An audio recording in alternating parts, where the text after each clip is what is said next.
Notice in number 1 we have negative square root 144. In this case, just like in any other math problem, we follow the order of operations. Now roots are in the same position as exponents within order of operations, so they will always be done after you do parentheses if you have them there.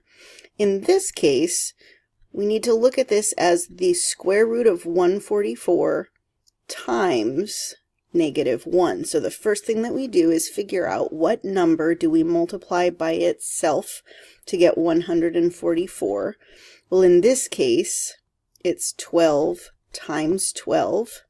So the square root of 144 is 12, because that is the number that we multiply by itself to get 144. Now in this case, we need to multiply that by negative 1 because of the negative on the outside, and that simplifies to negative 12. Now looking at number 2, we have the square root of negative 49. Now we have to, just as in the previous one, think about what number we multiply by itself to get negative 49. Well, one way that we can get negative 49 is negative 7 times 7. And in fact, that's the only way.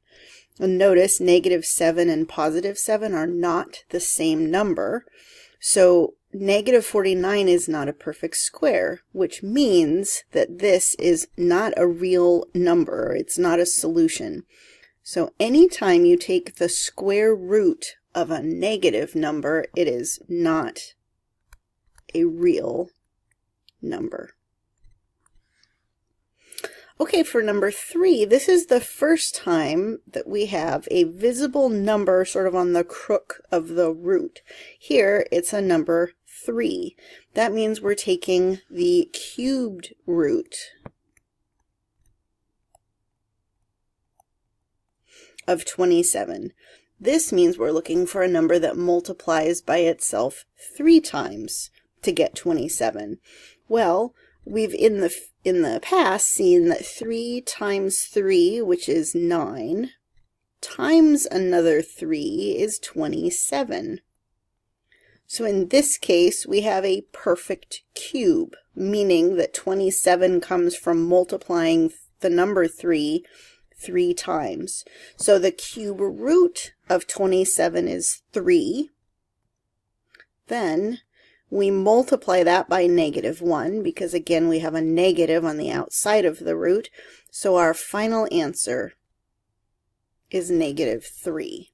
So we have to look for if there's a number, if there's a visible number right here. If it's invisible, it means that it's a square root. We need to look and see, is there a negative on the outside, which in any case, regardless of the root, will mean that it's a negative 1 times whatever the root is.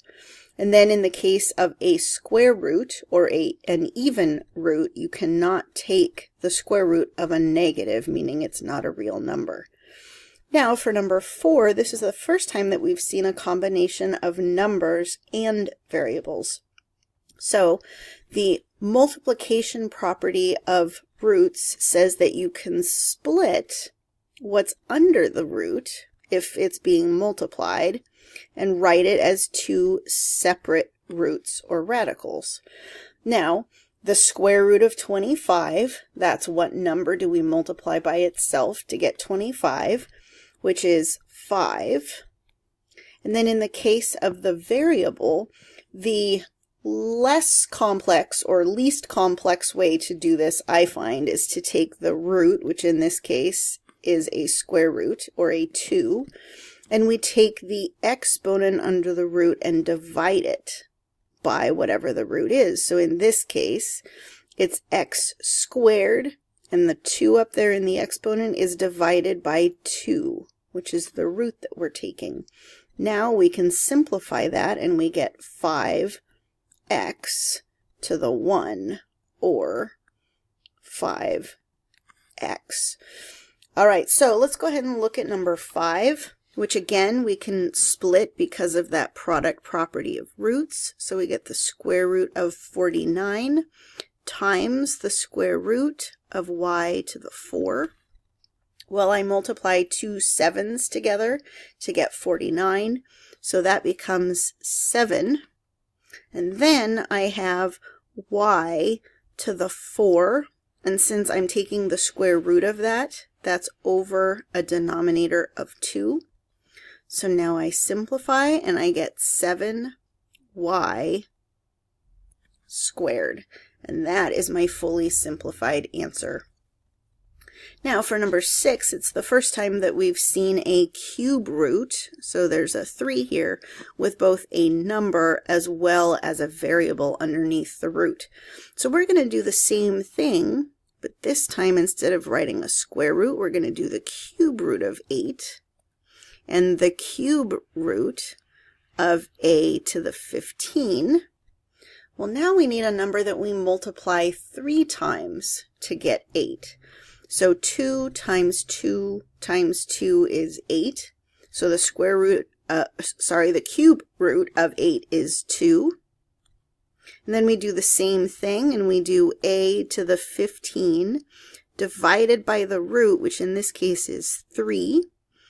So this simplifies down to 2a to the 5. And that is your final answer on that one.